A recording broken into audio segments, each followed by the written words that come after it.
আমরা একটি নতুন বাংলাদেশ প্রত্যাশা করি। সেই বাংলাদেশে যদি আমাদের ভিতরে ভ্রাতৃত্ব না থাকে, সহমর্মিতা না থাকে, তাহলে নতুন বাংলাদেশ গঠন করা সম্ভবপর হবে না। এখানে সকল জাতীয় নেতৃবৃন্দ আছেন, সবার প্রতি গণ অধিকার পরিষদের পক্ষ থেকে উদাত্ত আহ্বান রাখতে চাই, আসুন আমরা এক থাকি।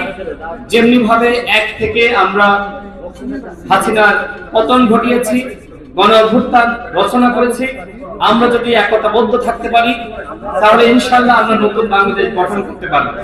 এই গণ অভ্যুত্থানে আলেম উলামাদের ব্যাপক ভূমিকা রয়েছে। মাদ্রাসার শিক্ষার্থীরা অনেকে শহীদ হয়েছে, আহত হয়েছে, কিন্তু এই অন্তর্বর্তীকালীন সরকার আমরা লক্ষ্য করছি যে আলেম উলামা এবং মাদ্রাসার শিক্ষার্থীদেরকে যেভাবে মূল্যায়ন করা বা তাদেরকে শ্রদ্ধা জানানো, সম্মান দেওয়া দরকার ছিল, সেই জায়গাটায় ঘাটতি রয়েছে।